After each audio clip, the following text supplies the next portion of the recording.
All right. Hello, everybody. Happy April. Beautiful day outside. So nice outside. I hope everybody's doing well. We are here with our April virtual club. We're doing another sewing project today. I'm really excited about this one. So Molly and I were having a conversation about puff quilts, and I have never made a puff quilt before, but I was intrigued by it. So I started watching some videos and I found that there's a couple ways that you can make them. And so I've been experimenting with them, trying them, and just kind of playing around with it.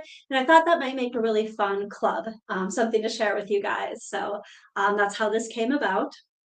Um, Definitely, like I said, I'm new to this. I've never made a puff quilt before. And I know a lot of you out there have been sewing maybe even longer than I've been alive. So with any of our clubs, please share any tips or techniques or comments that you have.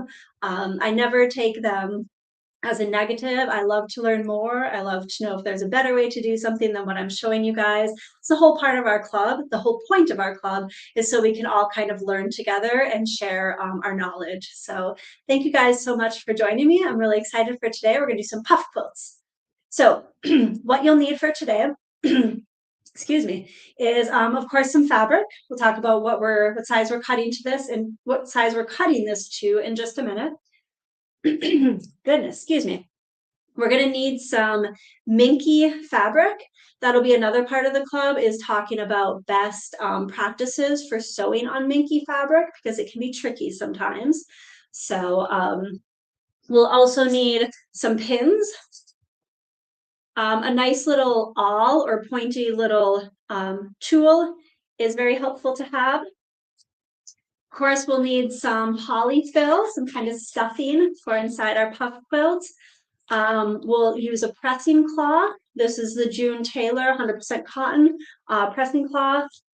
And I'm going to be using a quilting needle. I want something just a little bit sharper because we will be getting into some layers. And also when you're sewing Minky, a sharp needle is really nice to use. So we're using a quilting needle and a walking foot as well. So we'll be utilizing both the standard foot and then the walking foot.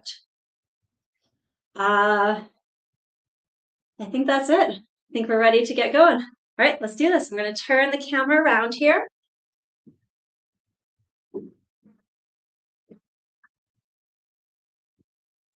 Scoop my machine into view.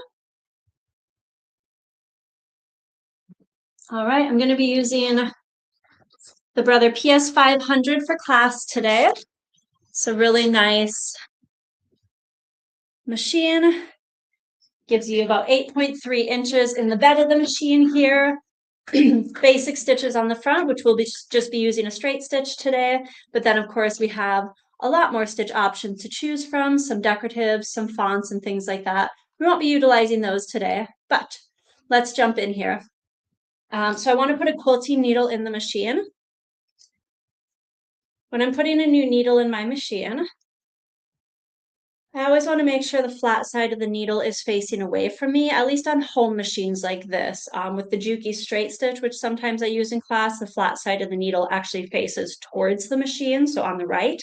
But for most home machines, flat side of the needle faces away from you. I'll put my glasses on here so I can see that. And I'm going to zoom you in here a bit.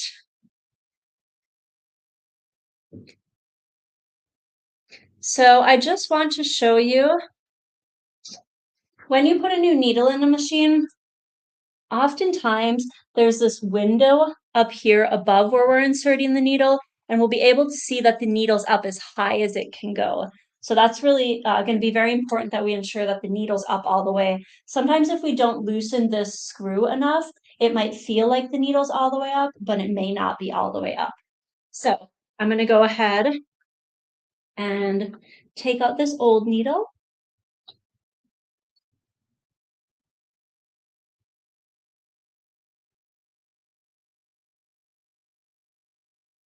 I like to put the tip of the needle down in the presser foot and then lift straight up. But if you can see in this little window up here, I can see the tip of the needle or the top of the needle hitting that little metal circle. So that just ensures that my needle's up as high as it can go, and then I can go ahead and tighten it in place. If your needle threader is not working, one of the most common things that we see here in the store is that the needle is just not inserted all of the way. So just a nice little double check. I'm going to go ahead and insert my bobbin. I want to make sure the tail's hanging down on the left-hand side. When I put a new bobbin in, I like to push down on the bobbin so there's some tension on the thread as I'm tugging it through this path here. There's a tension disc underneath this little flap that I need to make sure the thread is tugged in. So having tension on the thread will allow the thread to pull into that tension instead of floating over the top of it. That's another common mistake that we'll see sometimes, is where the bobbin thread is not caught in the tension. If you ever have where the top of your stitch does not look great, you want to make sure to check your bobbin first. If you see the thread coming straight back towards the needle plate, it means it did not catch in the bobbin case tension. And I'll show you that in a second once I go ahead and get the top part threaded.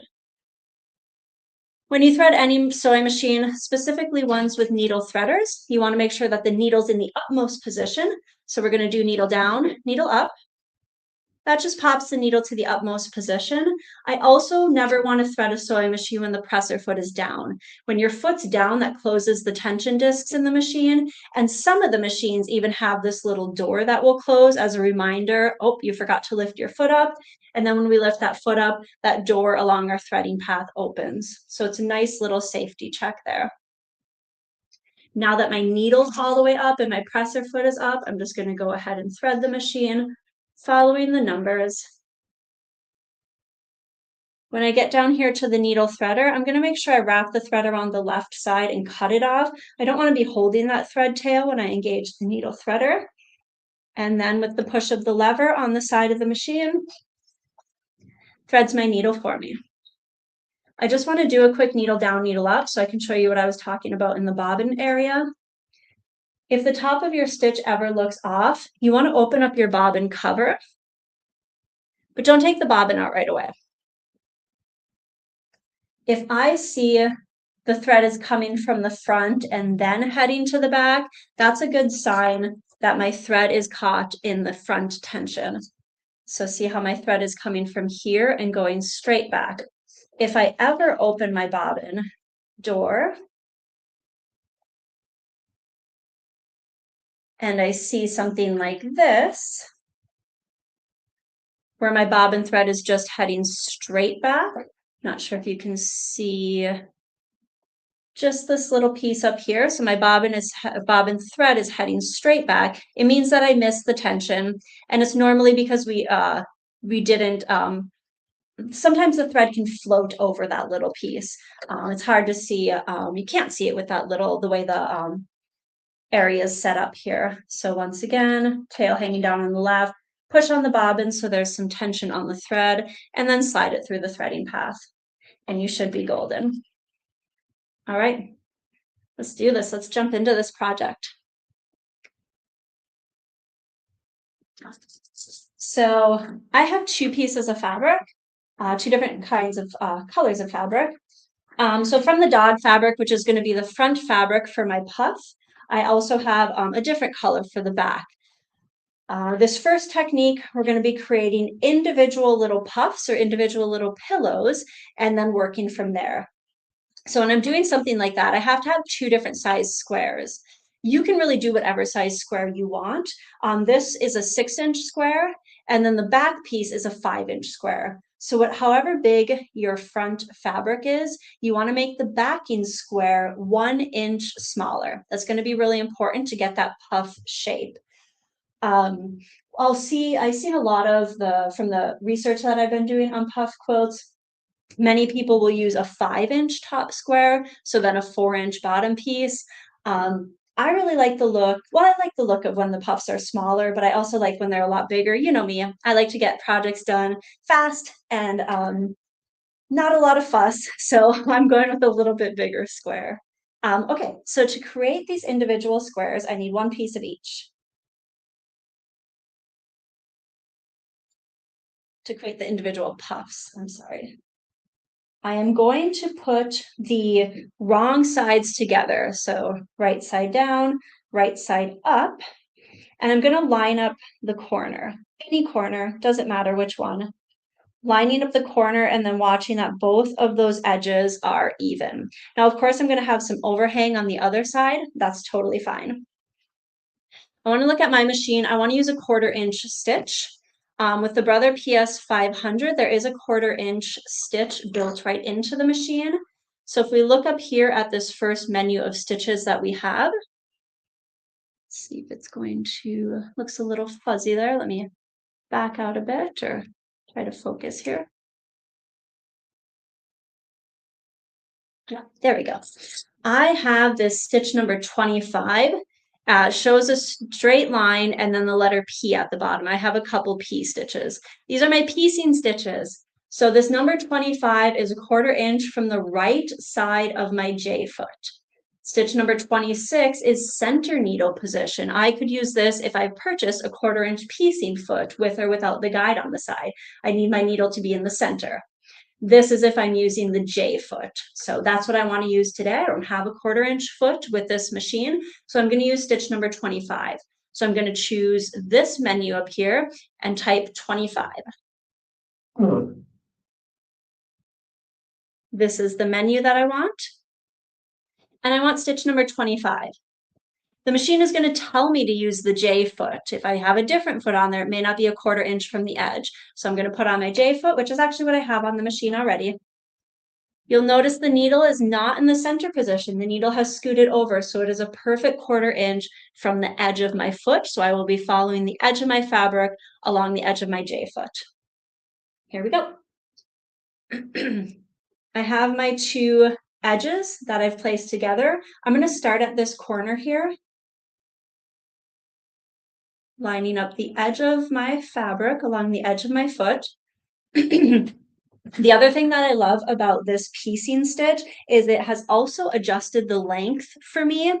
So it has brought it down to 2 millimeters instead of 2.5, which is your standard straight stitch. So it assumes when you're piecing that you want that shorter stitch length. So it moves both my needle position and my stitch length. So I'm ready to go.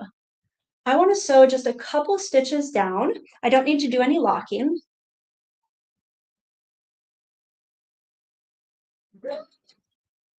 That's good.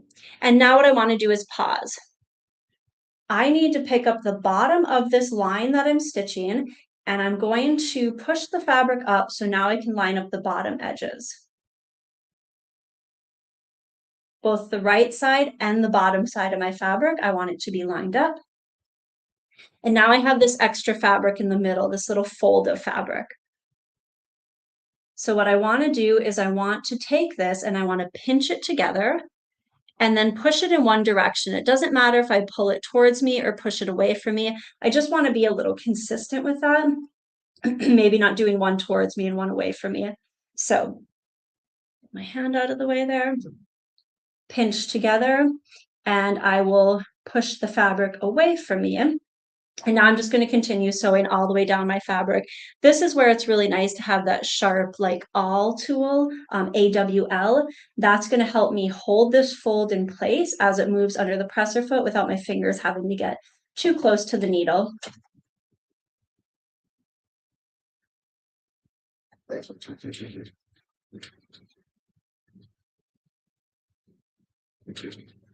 I'll go ahead and use the scissors when I get to the end. And now we're going to repeat that on the next 3 sides. So edges of my fabric are lined up, couple stitches at the start. I'll pause and line up the ends.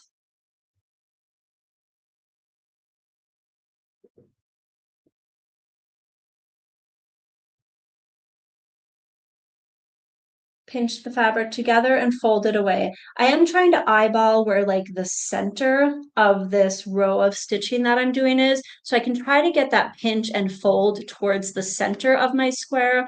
Doesn't have to be super precise. You would not have to mark this, but just kind of, it's kind of eyeball it.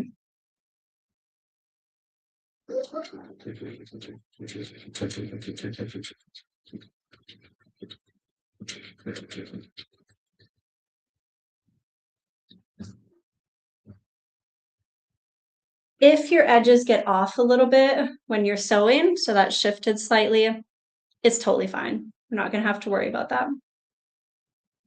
These puff quilts are quite forgiving. I'm just using a light gray color thread in my machine right now. So just a neutral color. Yes, it is on the right side of my fabric, but with the puff of the quilt, you're really not going to see much of that.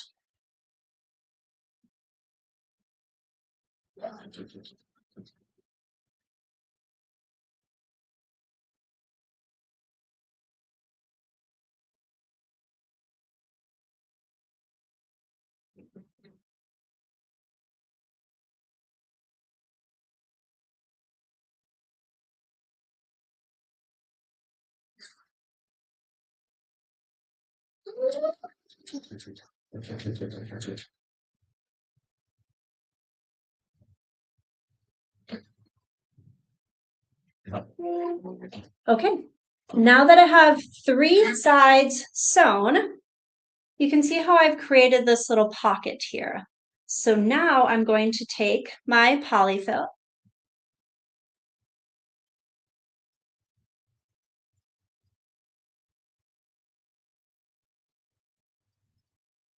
Okay, and I'm going to put a little puff of it in the middle. You want to be cautious of overstuffing it. So let's pop this piece in here and see where we're at. All right, so you can notice how because the front square was bigger and I made those little pleats, it has room for the front to puff up and the back will lay fairly flat. So I want to see once this puff is spread out, once the polyfill inside is spread out, how my puff is going to look. And I'm pretty happy with that. I could take a little bit out, but feel like I'm going to tend to overstuff these slightly. The reason you want to be careful not to overstuff this is because now we have to sew this last seam. And if it gets too puffy, it's going to be hard to keep these layers together. But what we're going to do, I like how this looks. Now I'm going to take all this puffy foam and I'm really just going to squash it to the bottom. Puffy foam will push together quite tightly. So now I can see it's really just filling the bottom, but that's perfect because now it'll be easier to sew this top part and then I'll be able to move that puffy foam around again. All right, here we go, back to the machine. Same idea. We're going to start at one edge.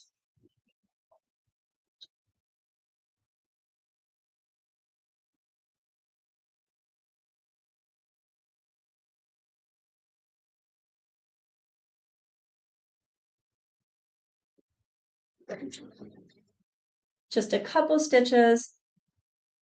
I'm going to put my finger at the end here so my base fabric is laying nice and flat, and then do that pinch. Oops. And folding away from me.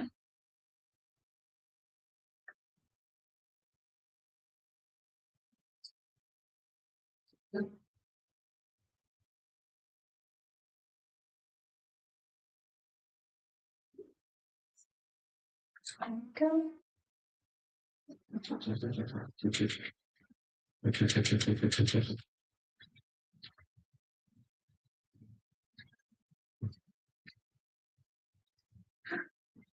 Fantastic. So now my first little pillow is created. So what I can do now is I can kind of shake that puff, polyfill, so it kind of spreads out a little bit. And here's my first little pillow. So this first technique of making a puff quilt is to make a bunch of these individual little puffs. And it's totally up to you how many you want to make in regards to how big you want your quilt to be. You can notice looking at it, again, I tried to get these little pinches in the center of the fabric. This one is quite far off from the center, but you still, you don't notice that. So no worries about it. All right, so after I've created a few of these puffs, individual little pillows, now I'm going to sew these together. Again, this is why we don't want it to be super full in there. I think this was my first one, so this is the least full. And then I was like, yeah, I can put a little more in there. But now we're going to sew these together. Here we go. This is going to be just similar to regular quilt piecing. I am just going to bring my edges together. Grab, I would use clips for these. Let me grab some clips.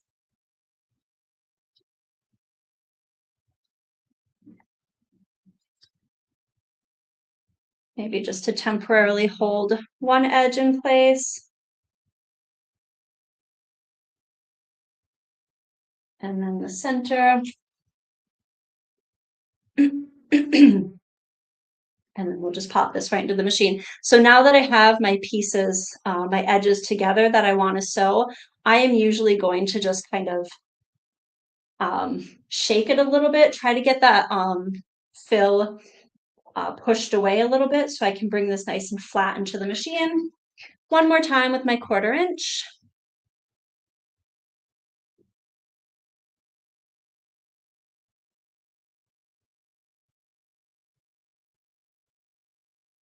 Making sure these edges stay together. Now, when we're sewing these together, I can see that initial stitch line here. Ideally, I'm just a hair to the left of it. That way I don't see this stitch in my seam. So I'm lined up with the edge of my fabric, and I can actually overhang the fabric just a hair, knowing that now I'll be sewing just a bit to the left of it. So I guess I'm going a little bit bigger than a 1/4 inch now, just to kind of hide that, that seam. I did some back tapping there as well.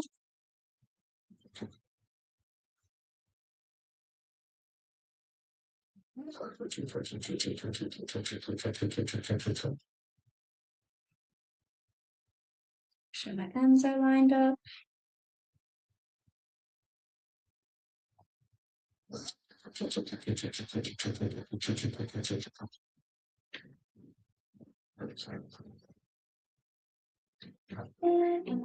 Okie doke.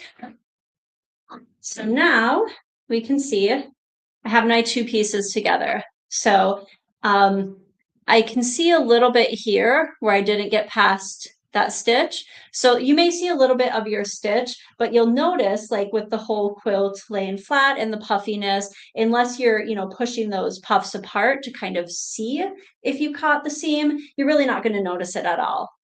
So now I would just sew my next one together, and I would make a long row, and then I would just make another long row and sew those together, very similar to how we piece rows of a quilt together. That is option number 1. Individual pillows that we then piece together, put into long rows, and sew the long rows together. All right. Option number 2 for making a puff quilt. Same thing, we're going to have a main piece and a backing piece. Main piece for me is 6 inches, backing piece is 5 inches. Doesn't matter how big you want to go, just make sure that backing piece is 1 inch smaller than the top. We're going to do the same steps to begin. So wrong sides of the fabric together, line up a corner, make sure top and side edge are lined up as well. We're going to start at that corner and sew our 1/4 inch seam.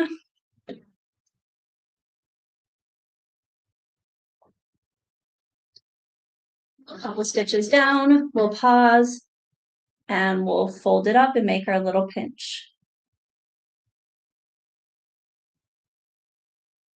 Oops. The bottom, or line up the bottom edge first, and then do that squeeze. Pinch and fold.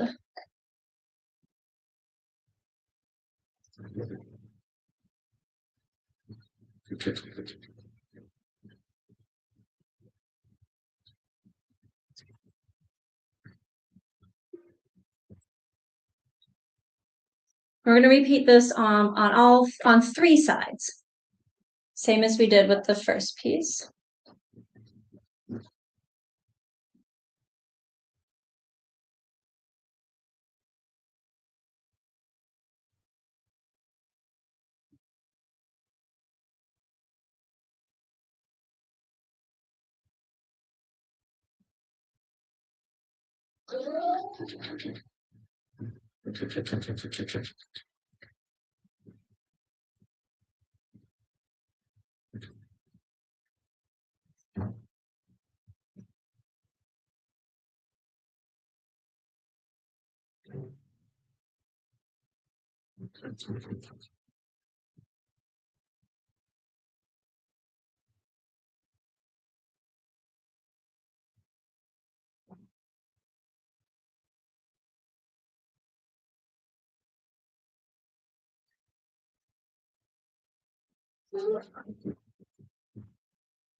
And I have to say, I've never sewn with like using one of these awl tools to help kind of guide the fabric under the foot, but I'm really liking it. I feel like it gives me a lot of, control how the foot feeds under the fabric. So, or the fabric feeds under the foot.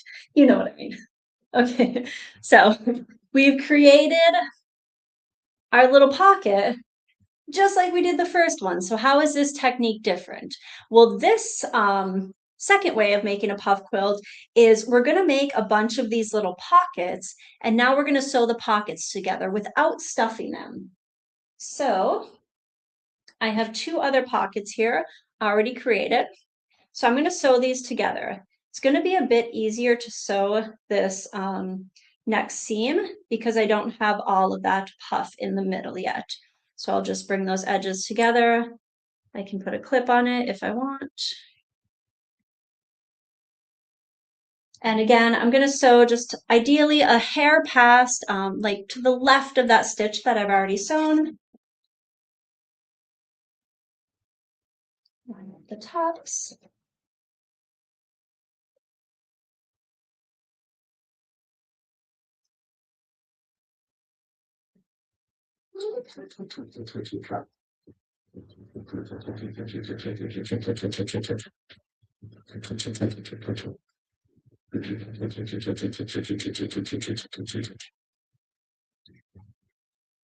Good. And I'll do one more.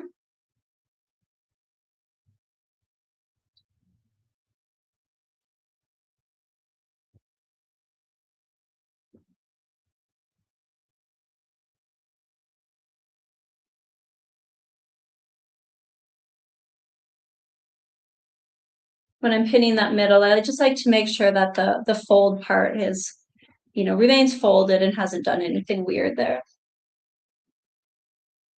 And again, I'm overhanging just a little bit off the end of my foot, so I'm a little bit past a 1/4 inch.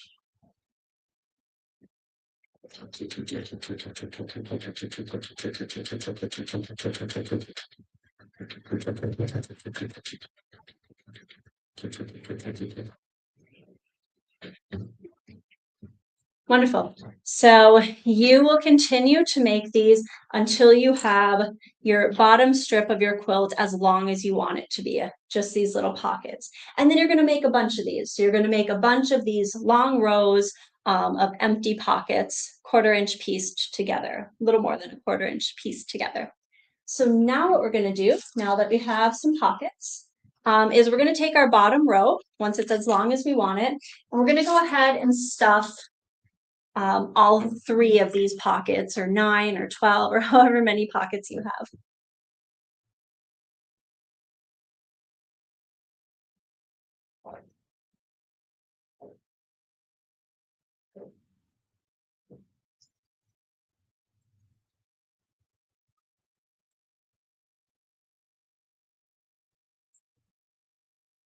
You can get a box of this polyfill. I usually get the 5-pound box at a time because that way I have it when I need it. Especially if you're making a quilt, you'll be using a bit of it. So I can kind of just feel Okay, this middle one is stuffed a little more than all the other ones, so maybe just kind of feeling it out as to how well they're stuffed.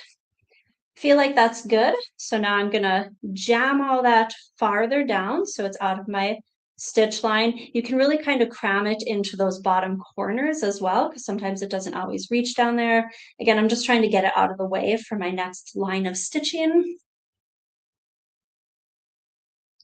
So now what I'm gonna do is I'm gonna sew this closed. And as I'm doing this, I'm going to pleat these top pieces because remember the pleat isn't done on the top yet. So I'm just going to sew this row closed, pleating as I go.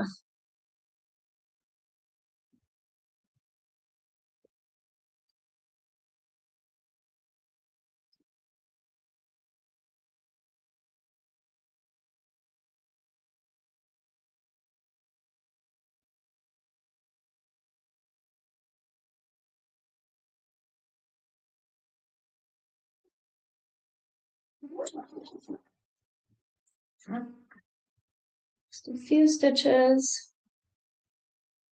I like to grab, maybe I'll go from this angle. I like to grab this bottom part here, the bottom of the backing fabric, just so I know that that is pulled nice and straight, and that helps me kind of gauge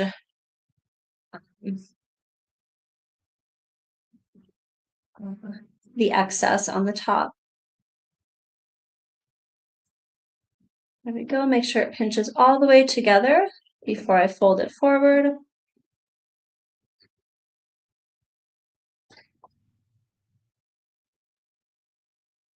I'm being a little picky with this one. There we go.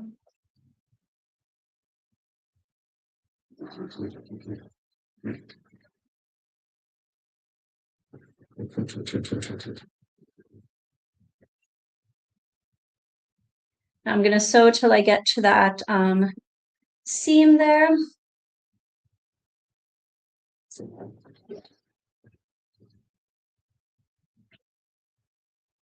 Pause and make sure my next piece is lined up with the raw edges. Just a few stitches into it. And again, grab, pinch, and fold.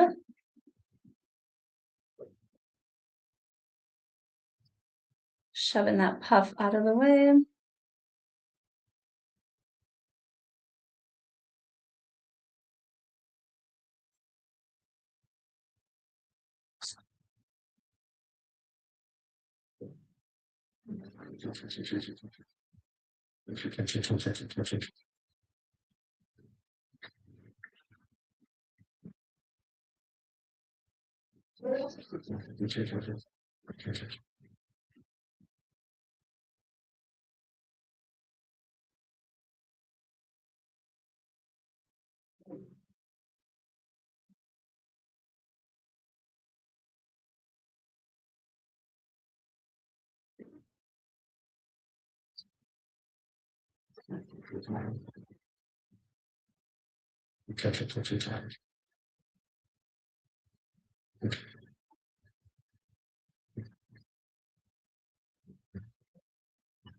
So now that I have my whole first row sewn together, now I can take this next row, making sure the open pockets are facing up and away from me, and I can sew these two rows together. Again, it makes it a little bit easier, I think, because I don't have the puff in this one yet, so it lays a little bit flatter, and I'm not, fighting with it. So many F words.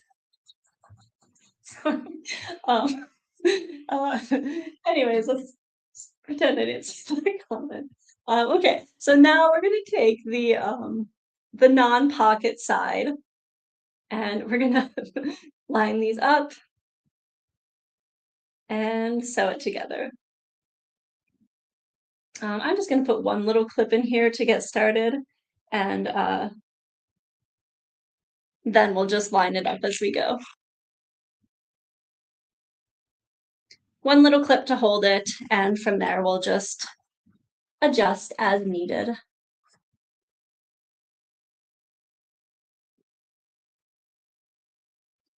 Same idea. I'm going to overhang a little bit so I don't see any of that previous stitching, but no big deal if you see a little bit of it. Get that clip out of there, just line up my edges.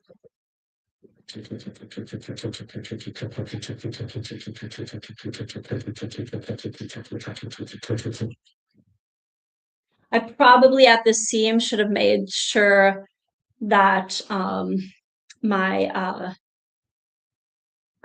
goodness, what is that called? My seam allowance here was one side is fold, the back side is folded towards me, so I should have made sure that this one was folded away from me, just so there's not a lot of bulk there. It would just be a good thing to keep an eye on. We'll do that with the next one when we get there.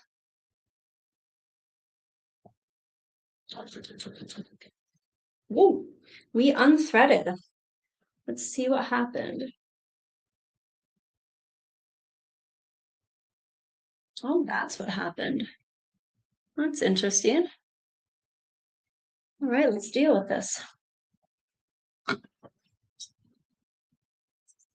So I'm going to cut that little chunk out. And I don't, other than both of my seam allowances going in the same direction, which probably just made it, it made it pretty heavy, and I'm still at that 2 millimeter stitch length. So maybe it didn't like that thickness and that small stitch length. I'm not super sure. This is great. This is something that we see a lot right here. So normally we tell people when you need to unthread your machine, not to grab your thread here and pull it backwards out of the machine. You always want to cut it at the top and pull it from a needle. But my thread kind of snapped back up into my machine, so I have nothing down here to grab.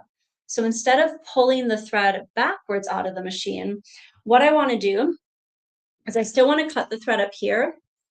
And then I want to take this tail and just follow my threading path as I'm unthreading the machine. So I'm not pulling it backwards. I'm literally just moving through that path. And then there it is. There's the end of my tail.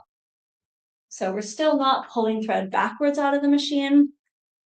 When you pull thread backwards, it gets very weak and it just frays and builds up in the tension discs. And that can cause a lot of issues over time.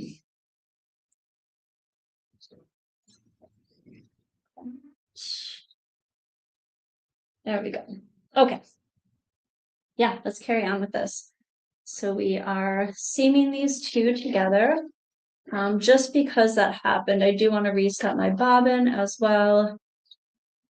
Anytime something gets weird with my thread, I just like to reset both. It's so quick and easy to do. And it can save you a lot of hassle. I would hate to start sewing again and have it instantly mess up.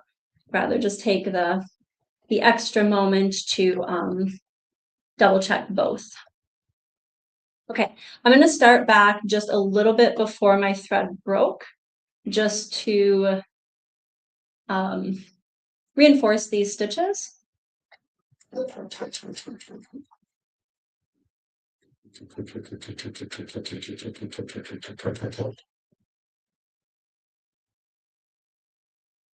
we get to this seam, I'm going to make sure, when we get to this next seam, I'm going to make sure they're pushed in opposite directions just to help with some of that bulk.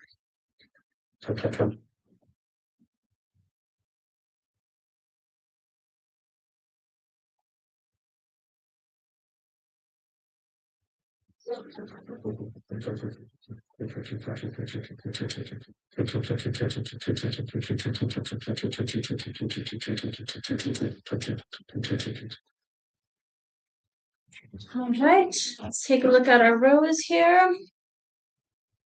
So my first row of puff is completed and attached. Now I have my second row of pockets attached, and now I would just repeat. I would stuff this row, pinch the edges as I sew the top closed, and then sew my next row to it of just the pockets before the puff is added.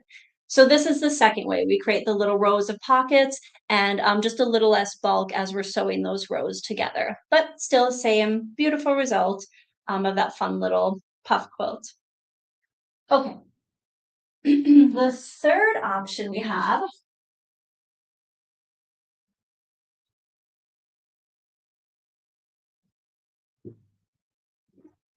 is a bit different. So what if I have a quilt already pieced and I don't know what to do with it? So I'm like, maybe I should turn this into a puff quilt. There is a way to do that when everything is already pieced together. So I'm going to show you that technique as well. Again, I've never made a puff quilt before. This is me kind of learning and experimenting with it. So I just wanted to show you what I've learned and what I've found out from experimenting. None of these are my ideas. These are all from YouTube videos that I found of other people that have, taught me this technique. And now I'm just sharing it with you guys. So this was one technique I found of where everything's already pieced. And now we can go from there. The differences with this from what we've been doing. Number one, all of my squares are the same size, right? I'm piecing a quilt together. So I have these 6-inch squares all the way across.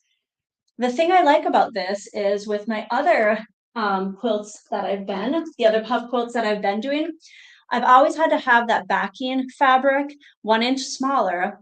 And then you'll notice, obviously, I have all these raw edges on the back. Most of the time from the videos that I've watched and the research I've done, most of the time with a puff quilt, we are finishing the backing fabric with a Minky fabric. We're finishing the back of the puff quilt with a Minky fabric. So we're not seeing this backing fabric at all. It's going to be covered by Minky. So it's just an extra step and it's extra fabric that, you're not really going to see anywhere. So you could use muslin, you could use a cheap, a cheaper cotton or something like that. It's something you're not going to see. You're going to have Minky on the back. I am going to show that step. But for this technique, I don't have to have that extra fabric that I'm not even going to be seeing. I can skip that. So saving it a little bit on fabric. So let's get into this. So I have everything already pieced together, but I don't have the little pleats in the fabric to start making the puff. So that's my first step, is I have to go ahead and pleat this. I'm going to pleat these vertical rows first, including the outside edges. So 1, 2, 3, 4. And then I'm going to go back and I'm going to pleat the horizontal 1, 2, 3, and 4. I'm going to show you how to do that. I'm going to put my machine back to just center needle straight stitch. I'm going to want my needle right in the center. If you have a stitch in the ditch foot, you could also utilize that right now. Although I don't know, I'm going to take that back. I don't think it'll like that hump that you're going to sew over. So I would not recommend a stitch in the ditch foot. So what you want to do is on the back of your quilt, I don't think it really matters if you have these seams going to one side, other side, or if you open them, it really doesn't matter too much. So what we're going to do is I'm going to eyeball where the center of this 6-inch square is. Again, I don't have my 1/4 inch, leaving a 1/4 inch at the top here. But again, I'm just kind of eyeballing it, so I'm not too worried about it. But I'm going to pinch about what I was doing before. So ideally, it's about a 1/4 inch on each side, and then you flip it over. And again, it doesn't matter if I flip it away from me or towards me. I'm just going to want to be consistent with that as I go down my row. So I'm taking that fabric, kind of eyeballing the center. These ones I'll fold towards me.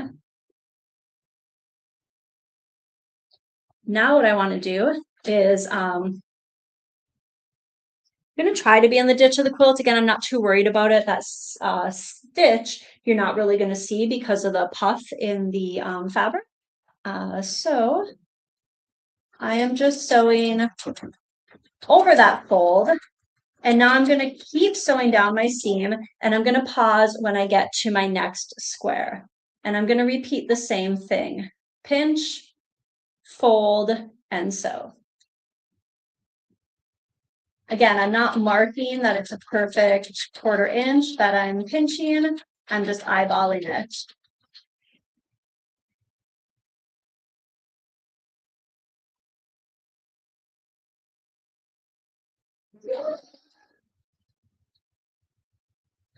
When I get past that last fold, I will go ahead and do the locking stitches and cut. So I'm going to repeat that on all of my rows. I'm not going to do this in front of you. I have a part that's already done, but I want to show you the next row just to show you how easy this is. So I'm going to continue going with these vertical lines. I could do the edge, or I could scoot over here and do this one. It doesn't matter, but what I want to show you is where we have this crease already started, it's very easy to find the crease on the other side because this crease is already started and I can see, oh, that looks really nice. Does that make sense? So you can see where the puff of fabric is. You're just going to grab and fold. Again, making sure you're folding in the same direction as what you did on the other side.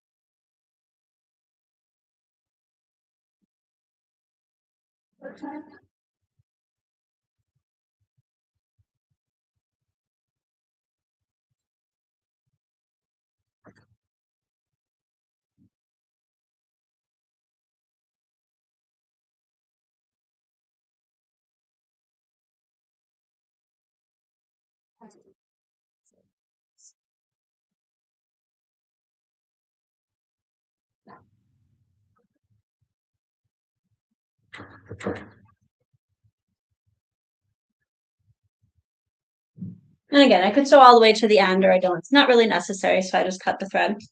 So you can see how we're starting to create that puff effect already. Again, I would make sure I would do also the ends of my quilt. That has to be folded as well. Once I get all these vertical rows, I will turn it and do what were the horizontal rows, but now I turn the quilt so they're vertical. So I'm creating my own puff in each of these pre-pieced squares of the quilt. Okay, so jumping ahead.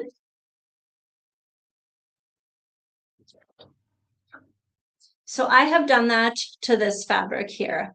So you can see along the edges, everything, and you can see how the puff is started. So what I want to do now is now I'm going to introduce the Minky fabric. So I want to put, let's put the Minky fabric down first. I don't think it matters at all. So I'm going to put my Minky fabric right side facing up. And then I'll put my Puff Quilt right side facing down. What I want to do is I want to sew 3 edges of this, leaving that big pocket on the top. So I'm going to sew down each side and leaving one side completely open. Be aware, notice how the fabric is not laying flat. When you get that little pinch in, it kind of pulls the fabric. So I'm just going to eyeball that I'm staying pretty flat, consistent along this edge here as I'm piecing it. So I know that it's going on fairly straight. I don't want to try to stretch or pull the fabric because it's going to make, weird little divots happen. So just kind of trying to keep it nice and straight as best I can. So now we're introducing that Minky fabric. And here's where I want to add that walking foot to my machine. First of all, I have multiple layers that I do not want to shift. And Minky always feeds a little bit better when you have a walking foot on. So what is a walking foot? These down here are what grab my fabric and pull it through the machine, and they're called feed dogs. Well, the feed dogs are only on the bottom of my fabric. So the top layer, think about when you're going through all the layers of your quilt, your top, your batting, and your backing, you're really only feeding the backing fabric, and then the batting in the middle and the top fabric, all of that can lag behind over time. So the walking foot is giving you a top feed system as well. So this is a foot that goes onto the machine, and as the needle goes up and down, this top feed system moves up and down at the same time as your bottom feed system. So essentially you're taking all the layers of your quilt and feeding them between a bottom and a top feed system. The walking foot is also termed an even feed foot because it's evenly feeding your layers of fabric. When I put this foot on, I have this little white claw here, or maybe a metal claw. I want to put that around my needle bar right here. Now there's different walking feet out there. So we do have a video on our YouTube page that talks about the different walking feet. So if you walking feet, yeah. So if you have a different one, we also have a video on how they work as well. I'm going to have to remove my shank. So I'm going to get in here and loosen that screw. My whole shank falls off. And I don't want to take the screw completely out. I am going to lift that little claw that I was talking about, and I'm going to put it right around my needle bar here. I'm going to do that first. And then I want this white, this piece where the foot's going to screw on, that's going to hug around from the left side. It's important that those little white pieces hug around this, this presser foot post here. If it's kind of back here, let me go from this angle. The foot's not on properly. It has to hug all the way around the front and really, yeah, give that bar a nice hug. Now we're going to go ahead and tighten it in place. I'll tighten it with my fingers first. And then when I can't do any more, I'll grab the screwdriver. Nice long handled screwdriver is going to be a little bit easier, but I just have a chuck the nickel. I had a nickel. No, I'm just kidding. I found it. That works as well. A quarter or a nickel work pretty well to tighten and loosen both the presser foot and the needle bar. Okay, so the little claw piece is on top of my needle bar. Walking foot is in place. This is just going to help as I'm feeding my fabric through. And then, yes, I have that nice sharp quilting needle because Minky fabric as well likes a very sharp needle. So that could be a sharp needle, that could be a quilting needle, could possibly be a denim needle. Those are sharp as well. Top stitch. Universal is not. So it's going to do best with the sharper needle. All right. Before I try to sew this, Minky fabric is so slippery and it likes to move and it has stretch in it. I'm going to do some pins. I'm going to have to use, oh, that's upside down. I'm going to have to use pins and not clips because the fabric, the Minky fabric is going to be bigger than my quilt. Just because, again, it may shift. So I don't want to cut anything too short. I'm just going to do a nice pin here along the seams. From the corner here.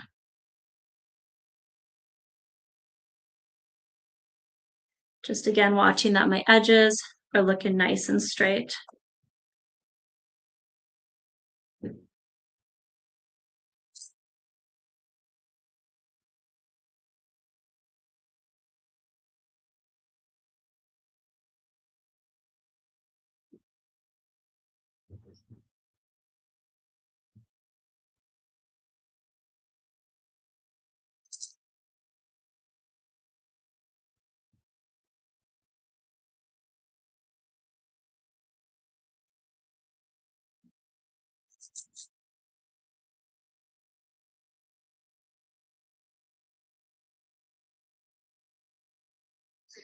I'm not much for pinning. Maybe that means I'm impatient, but this is going to be really helpful to make this next step look nice. So if you have a bigger quilt, it would take more time, but I think it's pretty important for this step.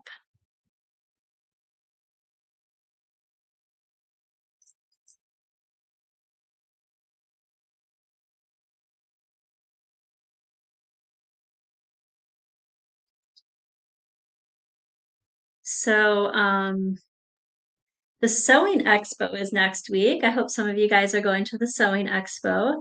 Of course, we'll be there. So remember, the store will be closed. That will be closed April. let's see, 23rd, 24th, and 25th, because we will all be at the John S. Knight Center for the Sewing Expo. I don't like that side. There we go. So yeah, please come visit us if you're at the Sewing Expo. Should be a good time. I do enjoy them.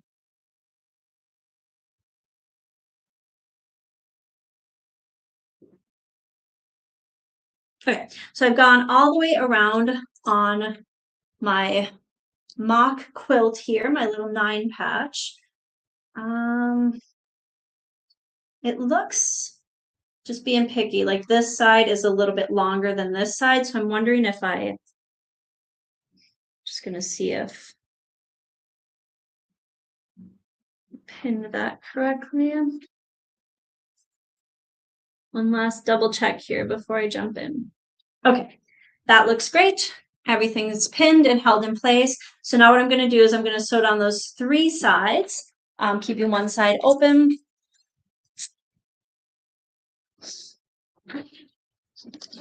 Oh, goodness. And on a regular straight stitch, normal stitch length, which is 2.5, I will do a locking stitch at the top here.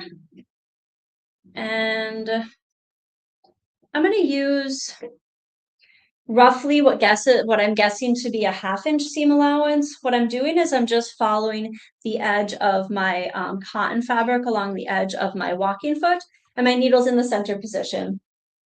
If I decided I wanted a bigger or a smaller seam allowance, I could adjust the width of my stitch, which is going to adjust my needle position to make the seam allowance bigger or smaller, just depending on what kind of seam allowance you want. But I'm going to do center needle, roughly like 1/2 inch seam allowance. I will turn on my automatic lock and my automatic cut. That way when I start sewing, it will do the forward and backwards locking stitches for me. I don't have to worry about taking my hands off my fabric to do that myself, because I just want to ensure that all of this fabric is going in nice and straight.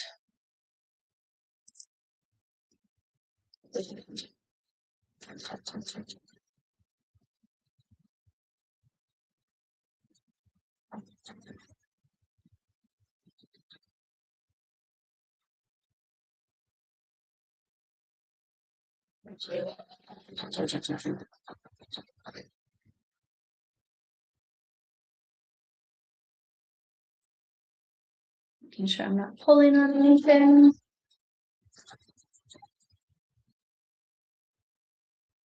And taking those pins out as I go. I don't want to sew the pins.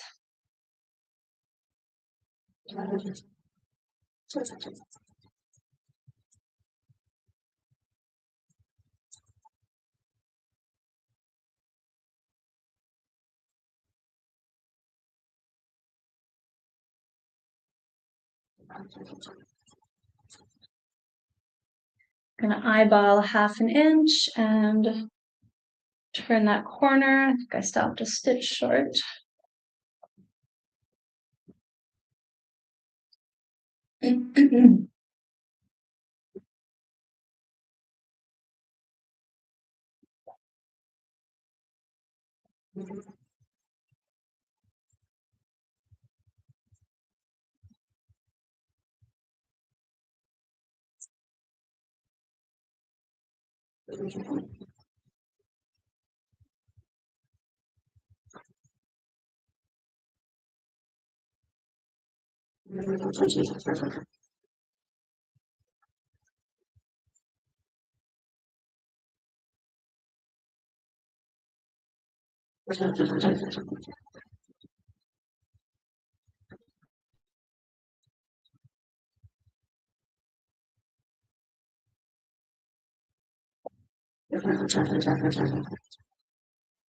I'm too far. Oh, no. And this is the last side. Remember, just sew 3 of the sides, not all 4. I'm really happy with how everything's feeding though. It's not shifting.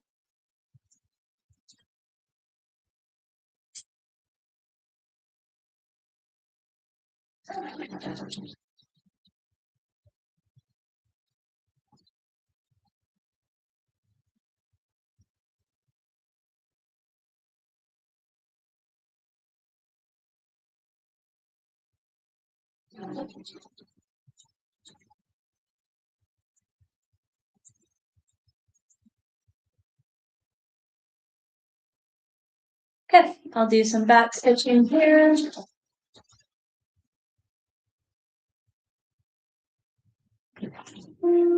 Good. So I just tapped the reverse button and it did the locking stitches for me at the end. So now I have, oops, pinned. Now I have a hole in my finger because I just poked myself. Okay, so now I have everything sewn together. I will, now that I have those 3 sides sewn, I'm going to take some scissors and I'm going to trim off this excess.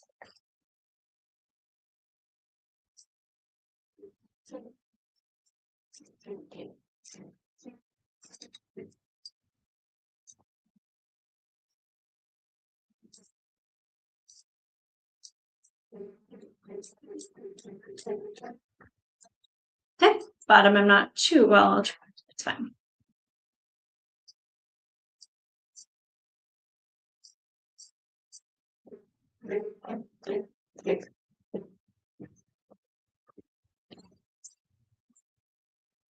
And just be aware you get a lot of lint sometimes with that Minky fabric. Okay, so yeah, you guessed it, we're going to turn this right side out, and I just want to plug in my iron, because once we turn it right side out, I will want to give it a quick press, just so I have some nice edges. So we'll go ahead and turn this right side out.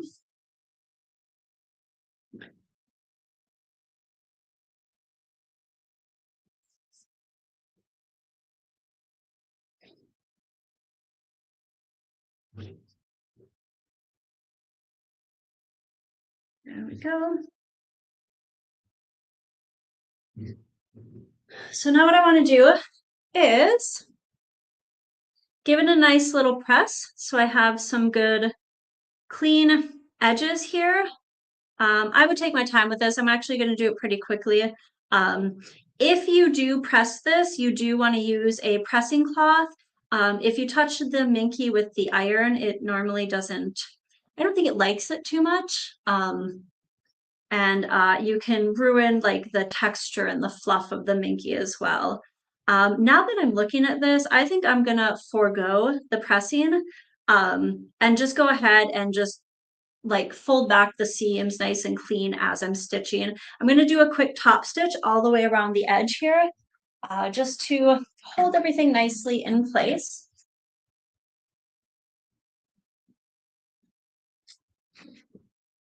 Now, if I leave my needle in center needle position for top stitching, I want my fabric to be pretty close to that needle. So my needle's maybe like 1/8 of an inch away from the fabric. But if we look at where my fabric is positioned, look at how much of the feed system I'm missing. I'm missing about half of this front one here, and then I'm missing this full feed dog along the side.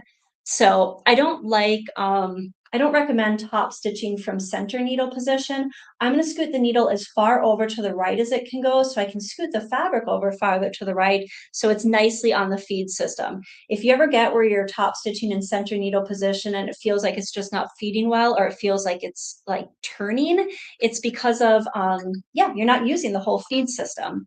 So it's something we forget about sometimes, or at least I forget about sometimes. So I'm on a straight stitch. There's no width to my straight stitch. It says 3.5 right now. That is because I have a 7mm opening here in my presser foot. So 3.5 is the center. I want to bring my needle as far over to the right as it can go. I'm going to grab a drink of water just a second.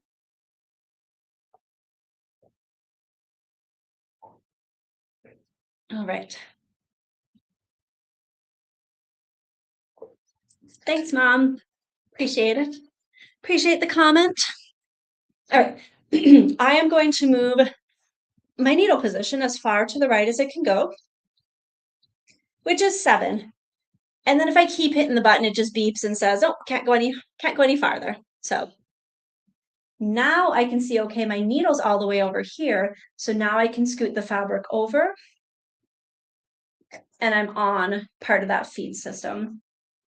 I will have a much better outcome here on my top stitching. All right, here we go. Let's blast through this. Oh, I think I'm barely on. There we go.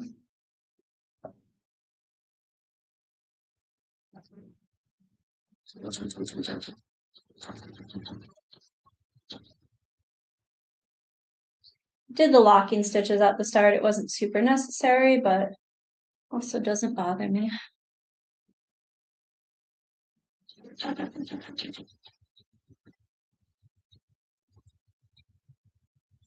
So what I'm watching here as a guide, just to be consistent as I feed it in, is I am watching that the edge of my fabric is lined up with the right edge of this little white feed dog here. So I have this opening down here and this little white square that I'm looking at, that I'm pointing to, the edge of my fabric is right along that. I just visually like to have something that to watch as I'm feeding the fabric in. And then because I didn't press this, I'm just kind of getting my hands in here, making sure that seam is nice and open. So I'm not seeing a lot of the Minky on the front. This just is a nice finish to the fabric. I love a good top stitch. Cut out this little stitch I see here, a little extra thread. Let's get down to the corner. I didn't really focus on turning the corners out properly, so I'm going to see if I can wiggle it open here. Just got excited about top stitching and forgot about the corners.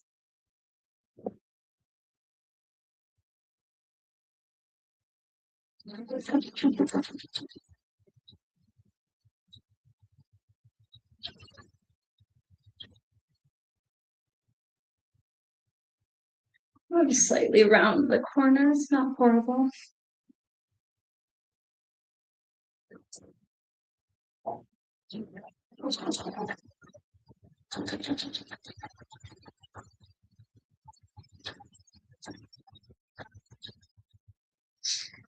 And again, I have that quilty needle in there, so it's made nice and sharp to punch through these layers. I would be careful using like a universal needle because you have seams here, you have folds, you have a Minky on the back. The universal needle is slightly rounded at the tip, so it's not really gonna punch through these layers as nicely. But the walking foot is just feeding everything effortlessly, just as it should.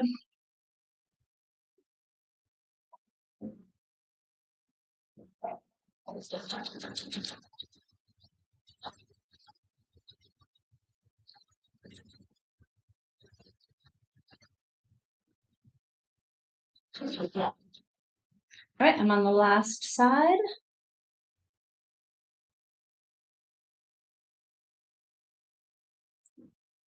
All right, so you may be thinking, okay, well, this is great now, but still don't have any polyfill in there. No, we don't. That'll be the next step that we're going to do. And we will have individual puffs for each square, even though it looks like right now it's going to be one big chunk of polyfill in the middle. It's not. We're still going to have the individual pieces.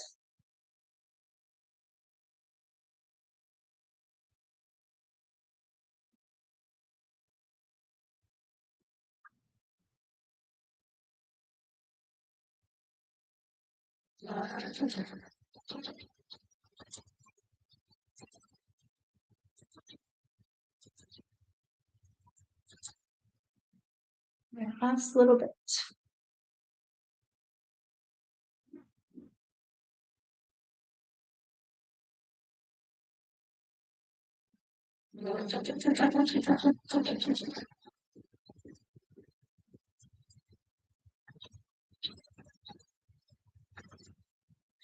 Put a block at the end. Okay, all right. So here we go. So I have that top stitching around the edge. That'll just help keep it so once I get all that puff in there, it's not bringing the Minky around to the front. Okay, so here's what I want to do is I want to now take my quilt. I have my open pocket at the top here, and I want to make some vertical columns. So assuming your quilt is going to be much bigger than this is just a 9 patch, you would have a lot more rows left to right, and you would have a lot more rows top to bottom. So this is the very bottom of my quilt, and I'm going to sew all the vertical rows from left to right, but I'm only going to sew up about 3 blocks. So I just have 3 blocks here, but imagine there's more blocks above it. I'm not sewing that vertical line all the way up into those. I'm only going 1, 2, 3 blocks up, sewing that vertical column, and then stopping there. So we're going 3 vertical rows at the time, but we're doing all of those rows from left to right. So let's go ahead and do that.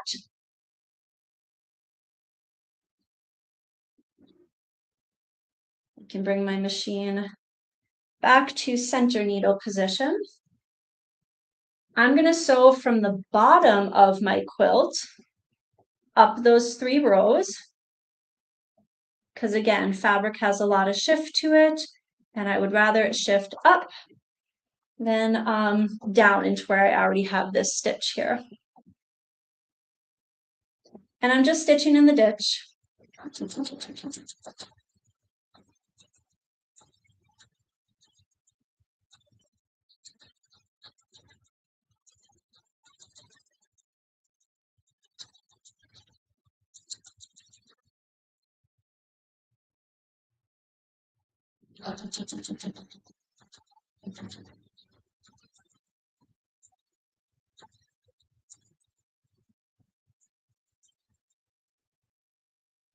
And I'm going to stop about a 1/4 inch away because, you know, if this was the top of the quilt, I'd have to have something to, you know, fold down underneath. So if you were, if, you know, had more rows to sew, you would sew to, you know, that seam.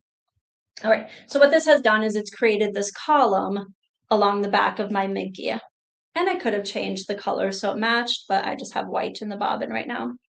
I'm going to do that along my other seam. And again, you would do this along all the vertical seams, only sewing up 3 rows, 3 blocks of your quilt.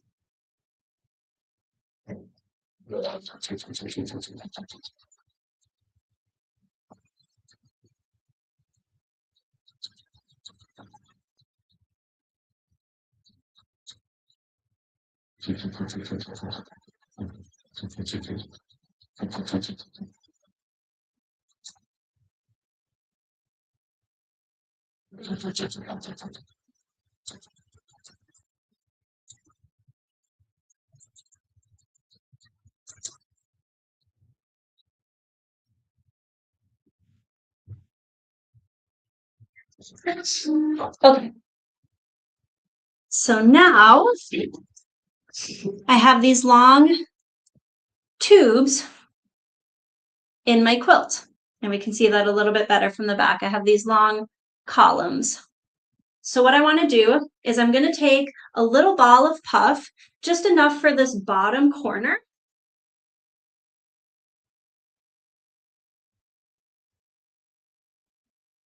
And I'm going to put that down that first tube here. This is the reason you only want to sew about 3 rows at a time, is if you sew all the vertical rows of your quilt, well, maybe your arm's not long enough to get all the way down. So you just want to do about 3 rows at a time. I'm going to shove that fill in there. I'm not going to squash it yet because I want to see that I'm happy with the puff. And then I'm going to make that, I'm going to fill the next 2 as well. And you would keep going all the way down that bottom row of your quilt. So again, feeding that fill in all the way down. Happy with that puff. And 1 more.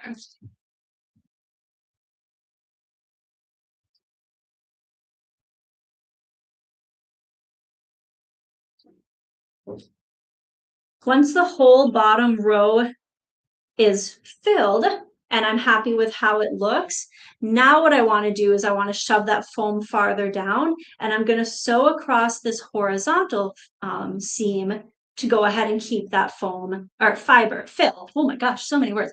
To keep that fill inside those puffs so it doesn't spill into the other ones.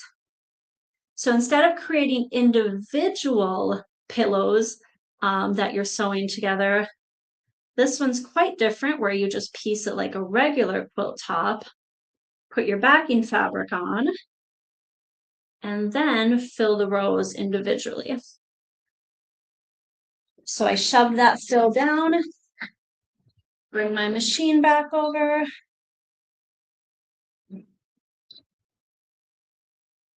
And here we go.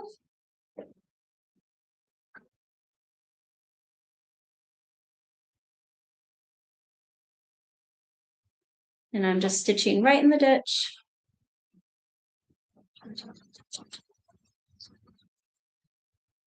Being very aware that I'm just letting the machine feed the fabric. I'm not pushing or pulling. I'm just allowing the machine to feed the fabric, and my hands are just there to guide it. Remember where that pinch is, it tends to divot down. So you want to kind of straighten that out, and then just watch that the backing Minky fabric is nice and laying flat as well.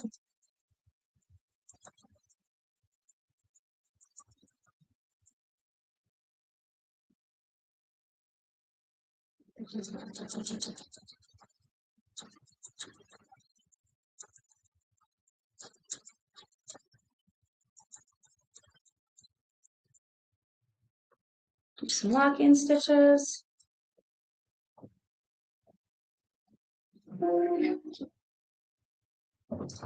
So here's our bottom row. And then of course you can shake it out to kind of let that puff unsquash from the bottom. Kind of flatten it out a little bit with your fingers.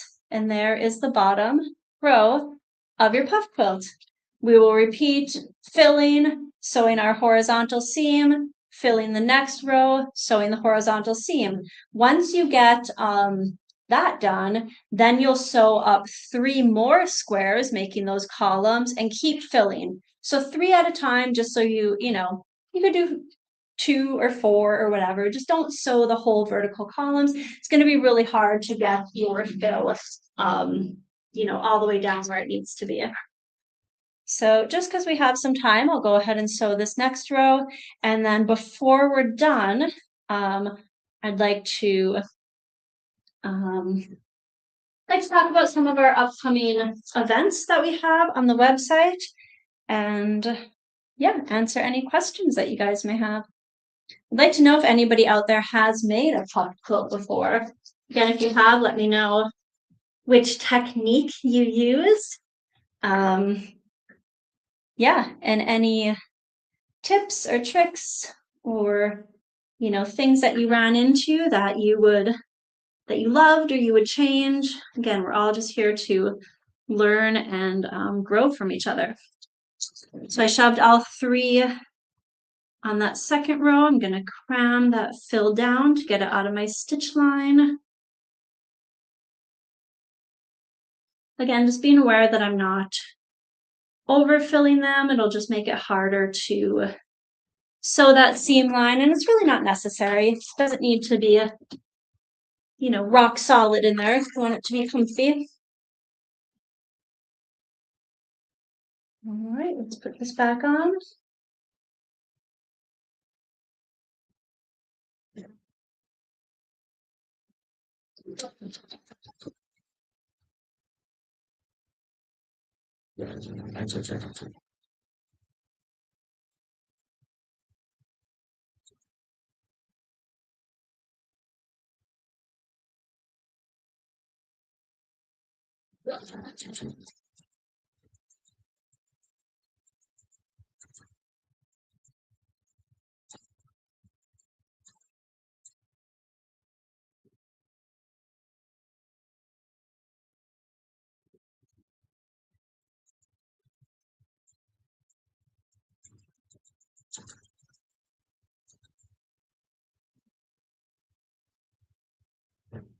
I just want to reiterate that when I went to stitching through all of these layers, even sewing those like vertical columns, I'm back to my regular center needle straight stitch, which the stitch length is at 2.5. You could even bump it up to 3 if you want. Just remember, the tighter those stitches are together, as you get into more layers of fabrics, it's just going to pinch and pull really tightly. And we don't want that to happen with Minky. We want it to sew really nicely and lay nice and flat.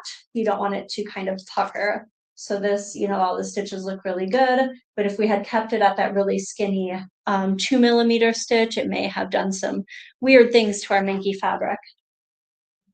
So that is my second row. We can see it coming together.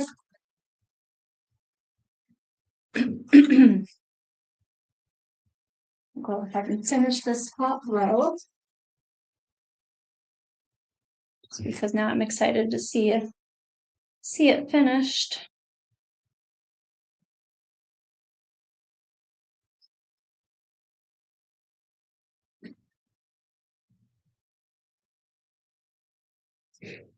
I'm also now realizing that I again have never made a puff quilt, so this is other than practicing like individual, the steps and stuff, this is the farthest I've got. So I have not really any clue on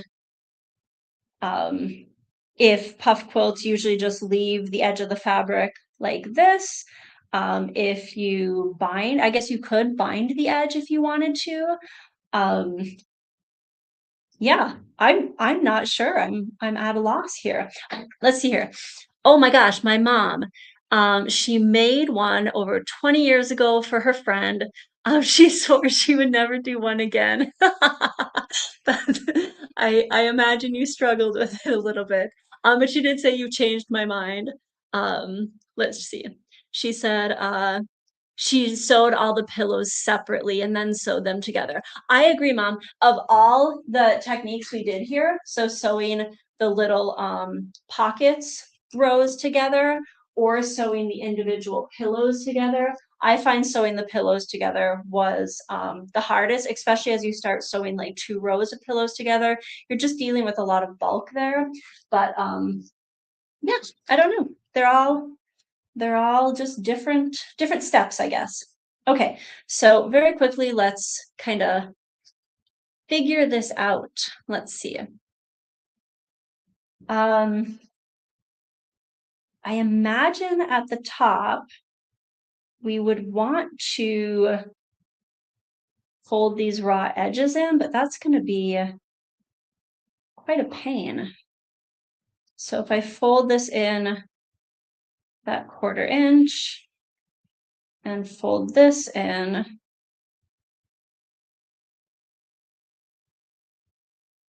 maybe, and then just sew it like that, and then I'll have essentially what I have here, just a top stitching along the, folded edges. Ooh, goodness, that doesn't seem exciting. Let's see here. So this is a little bit longer, so I'm gonna have to deal with that. I also didn't leave a 1/4 inch on the edge here, so I'm gonna have to deal with that to fold it in. So let's just shove all this down.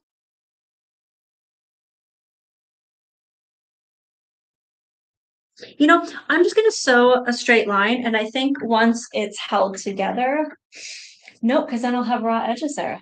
I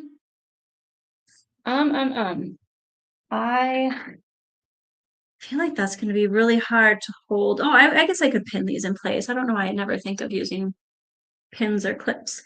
Let's see here. Okay, we're going to fold that edge in. We can do this. We're going to clip it in place just temporarily. We're going to fold this down, maybe about a 1/4 inch. Line them up.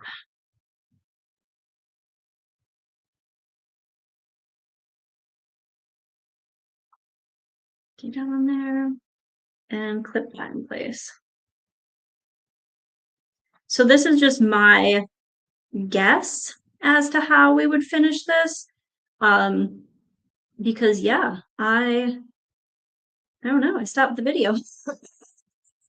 Okay, worry about that right now. I'm gonna sew the straight edge and we're gonna be done with this. And I will just say there were so many videos out there for making a puff quilt.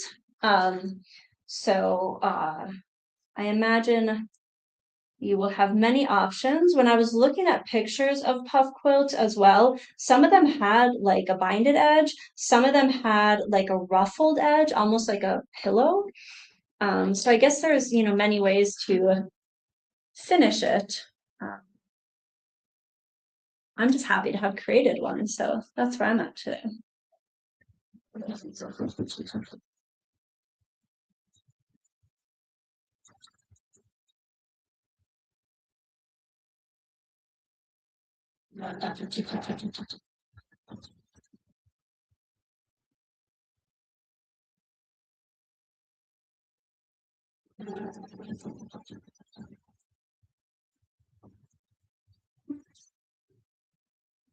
My seam there for a moment.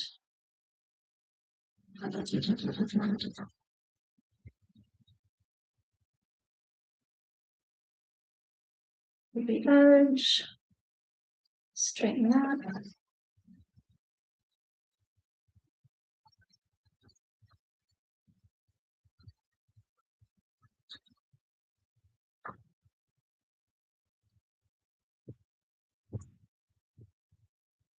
Okay. All right, so to finish it, I have some raw edges up there. I left this extra, I mean, probably not big enough, but now in hindsight, I could leave the Minky fabric a little bit bigger to where I could maybe double fold it and just have some Minky on the front. It would be different than the other edges, but I wouldn't be sad about that. Or even just a single fold. It'd be better to have a double fold there. I really wouldn't want a raw edge. But yeah, you could do something like that. But here we go. Our cute little Minky blanket. The other thing that I forgot to mention, kind of alluded to, but really didn't talk about, is if we have like our other puff quilts where we have that backing fabric, but we have all those seams on the back, kind of the same idea. Once you get this as big as you want it, you're going to take your piece of Minky fabric, put it right sides together, sew 3 edges, turn it right side out, and then you would just, fold the edges in and do the top stitching.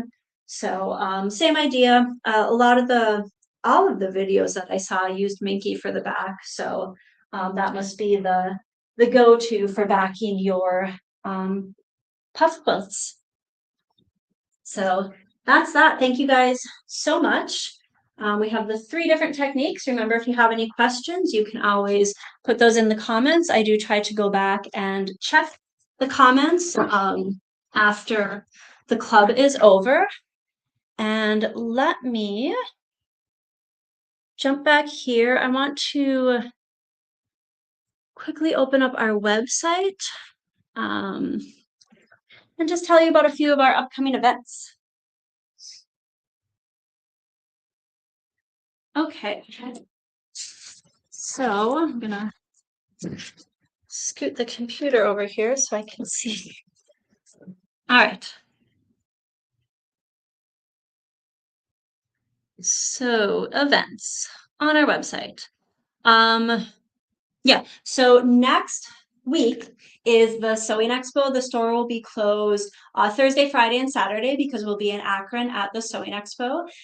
So come see us, definitely. Come say hi. We are the store will be closed those 3 days. So that's April 23rd, 24th, and 25th. From there, this coming Monday, before the expo, Molly has her My Design Club. So check that out. She's doing this really fun project where she scanned in a coloring book page and she is using it to create these like cut work areas. So it's a really cool project. She's using vinyl and Yeah, it's going to be really fun. I'll get a picture up on the website. I haven't taken a picture of it yet, but I'll get that on the website. And then let me look here. Coming up in May, Donna's doing some more of her mini classes. So if you haven't seen some of the classes we're offering, we have mini classes and we have feature focus classes. So the mini classes are like 3 people at a time, not in the event center, but over at the store. You're using our machines and we're focusing in on these big features of machines. So like the snowman stickers, the snowball stickers, the edge-to-edge quilting, the quilt broidery, um, tapering stitches, things like that. So if there's something, a feature on your machine and you're like, I just don't understand exactly how I can utilize this feature, let us know because that's what the mini classes are for. You're coming in and you're learning these specific techniques. So we have about 5 or 6 of them, separate mini classes that we've been offering. We're going to keep offering those because they've been very popular, specifically the snowman sticker class that has been available since the Quattro, which was, I don't know, 12 years ago. So it's been on some of the top of line machines for a while. So if you don't use that little snowman sticker that comes with your machine, we can teach you how to use it. It is fantastic. Edge to edge quilting with your embroidery machine. That's such a popular class. We have one coming up May 8th. You come in and we have a panel for you and you actually edge to edge quilt that whole thing in class. So you're learning basic setup, you're learning how to do your rows, you're learning how to do your columns. It's fantastic. May 9th. Make sure you sign up. Mary Beth is coming here. She's going to be doing a trunk show. Mary Beth makes a lot of our samples over in the store. She just does a ton of embroidery and she always thinks outside of the box. She uses fun techniques, fun colors, fun fabrics, and it's just a really exciting, inspirational event.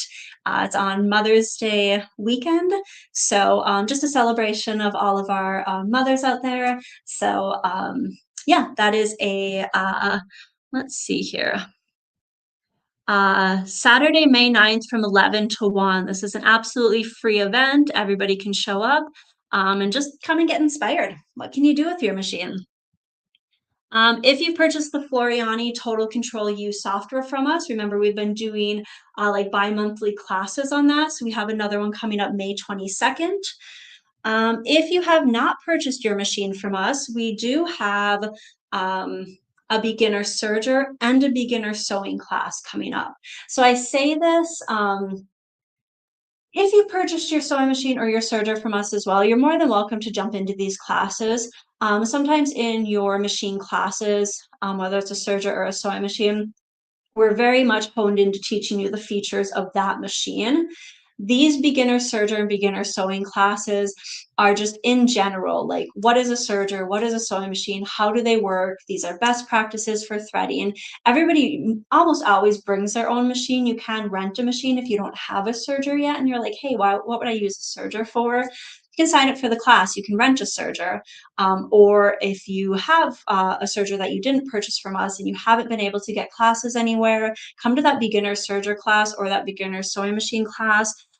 We've done a few of these now and they've just been super popular. So that beginner serger class is May 23rd. That is from 11 to 1. And so just, 4 hours of serger information. It's going to be phenomenal. And then, let's see here. The beginner sewing class is Saturday, June 6th from 10 to 3. So again, a ton of information about sewing machines, and you can bring your own. It will be fantastic. There was one other thing. Oh, the embroidery tea party. This is also with Mary Beth. This is only $10. We have little snacks and refreshments. This is everything embroidery. Again, Mary Beth just does a ton of embroidery. This is where she kind of hones in on some specific things that she wants to talk to you about and teach you. She has samples excuse me, and you can also bring a project that you've been working on, and maybe you're like, I want to start this embroidery project, or I did start this embroidery project and I'm just kind of stuck. She'll be able to figure it out for you. It's phenomenal. She's phenomenal.